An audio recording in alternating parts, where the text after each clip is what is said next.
Sige, sige. Narito na ang ating mga kalahok. Sa hamon na ito, kailangan nilang subukan ang iba't ibang pagkain at dapat nilang kainin ang anumang makuha nila. Maaring kahit ano ito, isang maliit na candy o baka isang malaking bote ng Coke. Ano kaya ito? Alamin natin ng sabay-sabay. Abab, mag-iinit na ang mga bagay. Si Britney ay nakakuha ng harina pero hindi siya nababahala. Samantala, halatang hindi masaya si Mindy. Sige, ganun na nga. Pero, wow, tingnan mo ang napakagandang cake na nakuha ni Nicole. Oras ni para magsimula ang mga babae. Parang hindi sinuwerte si Britney. Pero, ano kaya ang gagawin niya sa harina na yon? Sige, panoorin natin ng mabuti. Kakainin ba niya ito? Well, halatang hindi ito masarap. Pero nag-i-enjoy ang mga babae. Hindi mo nakikita ang isang tao na kumakain ng harina araw-araw. May binabalak talaga si Britney.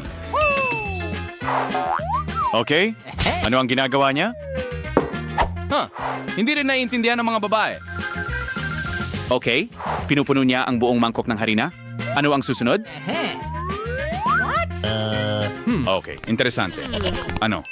Ano ang gagawin niya? Oh, hindi? Pinipigan niya ang gatas? Okay, at pagkatapos ano?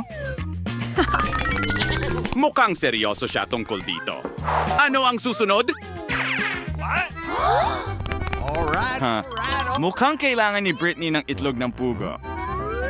Pero kung ganun lang kadali.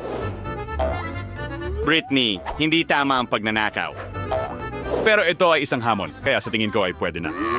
O hindi kaya.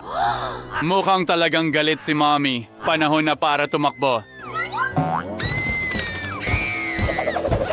Okay, mukhang nakalusot siya ngayon. Tuloy lang natin ang panonood kung ano pang mga kawili-wiling bagay ang gagawin niya. Mukhang masarap ito. Pero sa tingin ko, may kulang na mga sangkap. Okay, oras na para maghalungkat sa basurahan. Sa totoo lang, hindi ito magandi. Pero siguro ang hamon ay hamon. At sa tingin ko nahanap niya ang hinahanap niya. Okay, ngayon kailangan talagang haluin ng mabuti ang lahat. Kahit na mukhang nakakadiri ito. Sige mga kaibigan, tuloy lang tayo. Hula ko ay gumagawa si Britney ng masa. Ngayon, Norge, iisbos na niya ang lahat sa hulmahan. Pero iniisip ko, ano kaya ang magiging resulta? Hula ko gagawa siya ng cake. Nice. Okay, anong nangyayari? Talaga bang naghanda siya ng panggatong para sa bonfire? Oh, tingnan mo, may ginagawa siyang maganda. Sayang naman kung susunugin. Siyempre. Para mag-apoy, kailangan mo ng posporo. Magkaroon ng apoy. Eto na. Mag-ingat ka sa posporo na yan. Nako, nasusunog ang lahat. Pero alam mo ba, masaya talagang panoorin yon. Ginagawa niya ito sa isang timba. Hindi maaari. At isara ang takip. Hindi naiintindihan ni Nicole ang kahit ano, pero tiyak na alam ni Britney ang kanyang ginagawa. Panahon na para ilabas ito. Ano ang meron tayo dito? Isang magandang cake ang nakuha mo. At huwag kalimutang patayin ang apoy. Oh my God. Tingnan mo lang ang kamanghamanghang sponge cake na ginawa niya. Pero mag-ingat. Sa tingin ko, mainit pa ito. Pero kailangan mong tikman agad. Kaya, kumusta ito? Masarap ba? Sigurado akong masarap. Mukhang nagawa ni Britney pagkatapos ng lahat. Ang galing. Sa tingin, Shinsanger alam Murderay. Tas mga si Mindy ay nagsisimula na sa trabaho. Talagang kailangan niya ng tulong. Panahon na para tikman ang kamanghamanghang cake na yon. Mukhang laging dumarating sa tamang oras ang personal na butler. Oh, meron ka pang gintong tinidor at gintong kutsilyo. Okay. Panahon na para tikman ng cake. Kaya, Mindy, kumusta ito? Sabihin mo sa amin. Sa tingin ko, napaka-appetizing nito. Hoy, bakit ka nakatayo dyan? Kailangan nating punasan ang labi ng ating kagandahan. Gining yan. Mas mabuti na. Kumusta naman? Okay. Okay, mukhang talagang hindi niya nagustuhan. At ngayon, si Nicole naman. Okay. Sige, tingnan natin. O, deep go the rounder to at Nicole ang ties or rate. Gaos na dalit ni iso di Mindy. Bakit niya kinuha ang hairdryer? Ah, tama. Pwede mong tunawin ang corona. Pro ordinaire am juwaitling ba sa tsokolate. At sa ngayon, nagbabago ng lubusan ng mood. Nagiging kahina-hinala si Nicole. Okay, mabuti na lang at hindi ito nauwi sa away. Ngayon si Ryan ay just to tikman ng cake. Mukhang napakamahal nito. At tiyak na hindi ito balak i-share ni Nicole kay Mindy. Nice. Pero sige, Britney, kain na. Ngayon, ganyan nga. At heto na ang ikalawang round. Oh. Ano ito? Bawang? Ay, hindi. Pero sa tingin ko, mas sinuwerte si Nicole ngayon. Mayroon tayong Skittles. At ano ang nakuha ni Britney? Wow! Hindi nga. Oo, Mandy. Kailangan mong subukan ito. Sige na, simulan mo na. Let's go!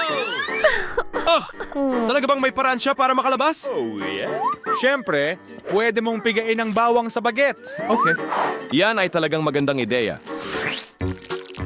O baka hindi. Mukhang hindi masarap. At ang amoy na iyon? Sige na, subukan mo. Masarap ba? Sa tingin ko hindi. Pero ang saya ng mga babae. Sige, paparating na ang paghihiganti. Ano ang ginagawa niya? Pumuputok siya ng lobo? Ano ang nangyayari? Mukhang ibinibigay niya ito sa mga babae para makapagsimula silang maglaro. Okay. Cancel na ito na kululi. Pinandas ko sa niyang susunod na mangyayari. May mangyayari na siguradong kakaiba. Wow! Isang matulos na karayom. Oh, na ngayon may saysay na ito. Panahon na para maranasan ang masangsang na amoy na yon. Sige, tuloy na tayo. Ngayon, si Nicole naman. Wow, nakakuha siya ng napaka-interesanting treat. Tingnan mo kung paano kumikinang ang kulay. Okay, sa tingin ko oras na para subukan ito. Okay. At ang paraan ng pagkain niya ay mukhang napakasarap. Tiyak na napakasarap nito. Oops, ano ang nangyayari? Nagbago ba ng estilo si Nicole natin? Okay, hindi inaasahan yon, pero ibig sabihin, maaari mo itong baguhin muli. Sige, subukan mo. Yummy.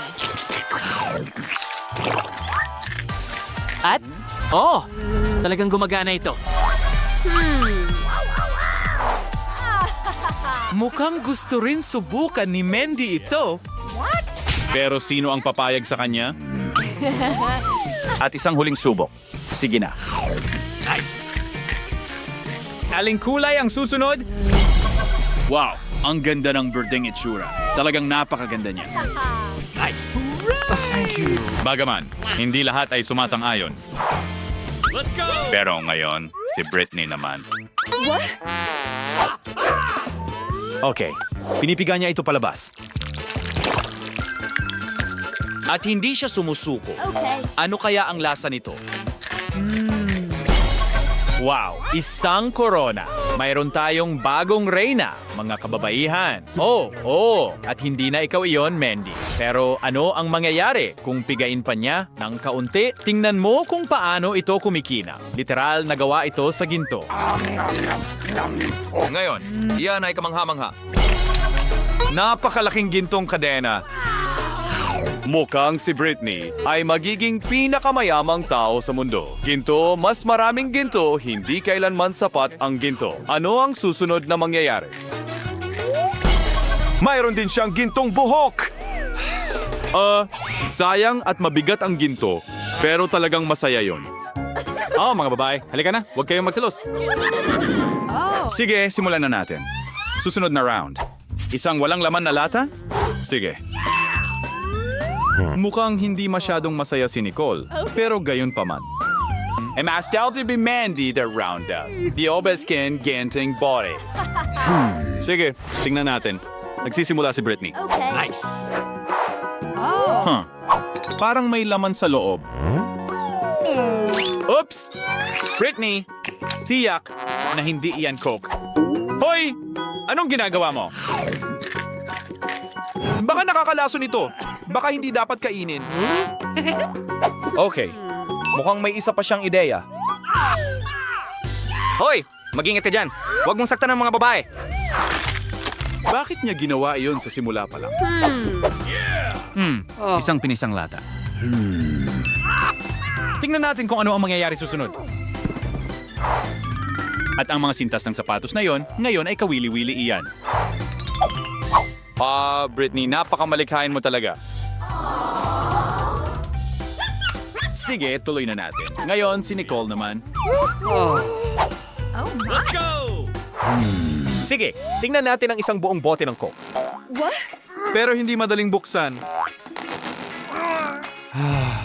Sira tural ka na garang parent errors sa garang parent sira na garang.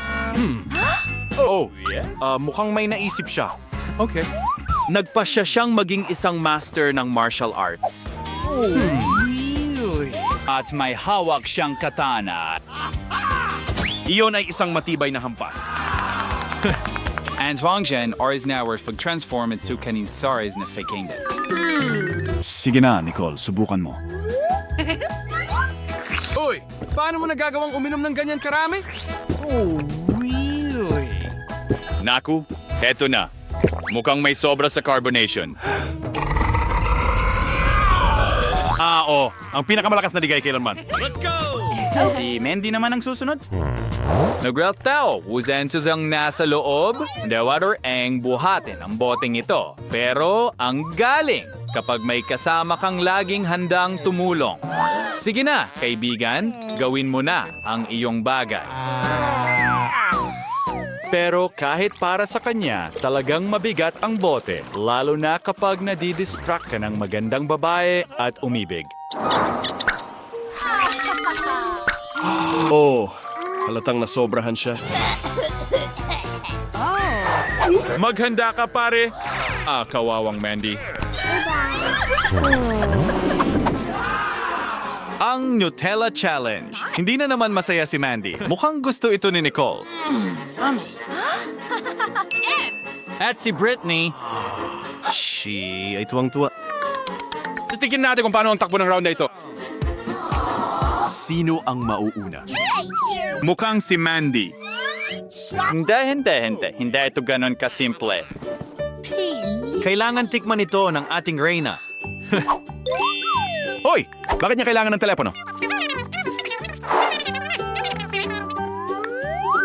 Sige. Ngayon, may saysay na, magbibigay na ang chef ng masterclass. Yes! Una, kailangan mong suriin ang sitwasyon.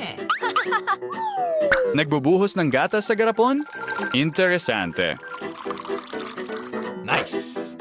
Talagang galaw ng eksperto yan. Masarap ito. Mukhang nanonood tayo ng sobrang sarap na milkshake na ginagawa. Nahanap ni Mandy ang paraan para makalusot sa round na ito. Grabe. Lalong sumasarap ang milkshake na ito bawat sandali. Oh, God na tsokolate sa ibabaw. Tapusin na natin ang mga tira. Tingnan natin kung magugustuhan ito ni Mandy. Let's go! At sa wakas siya ay nasiyahan at nakuha ng chef ang kanyang gantimpala. Pantay lang. Let's go! Okay. Tingnan natin kung ano ang gagawin ni Nicole. Ang ganda ng kulay ng Nutella na yan. And imprint of Porkenyaw, 3 dadom nakakagutom. Oh. Hindi na naman masaya si Mandy. Oh my. Alam mo ba? Gustong-gusto ni Nicole ang lahat. At sigurado ako na kung kaya niya, kakainin din niya ang kutsara. Pero ang sobrang asukal ay hindi maganda. Nicole, ang pagkain ng sobrang asukal ay masama para sa iyo. Tama, ngayon alam mo na. Kumusta ang pakiramdam mo? Ayos ka lang ba? Hindi na kailangang umiyak. Sige, Britney, ipakita mo sa amin ang meron ka. Gintong Nutella, kumikinang na parang totoong ginto. Talagang gusto mong tikman ito. Sige na, Britney, gawin mo. Sandali lang, mukhang may mungkahi ang mga babae para sa'yo. At narito na ang mga alo. $100 hindi masamang presyo, pero $1,000 ay mas maganda. Mukhang nagsimula na ang pagbid. Wow, ang taas ng mga numerong iyon. At si Mandy ay may mas nakakahikayat na mga argumento. Tero, kailangan din mag-ingat. Maring may magnanakaw sa malapit. Oops. Kailangan siyang habulin ng isang tao. Okay, maling target ang pinili ng magnanakaw. Ngayon alam na niya na huwag makialam sa ating Ray. Sigurado akong masakit yon. At sa wakas, nakuha ng ating reyna ang gantimpala. Mga babae, huwag kayong magselos. Mine.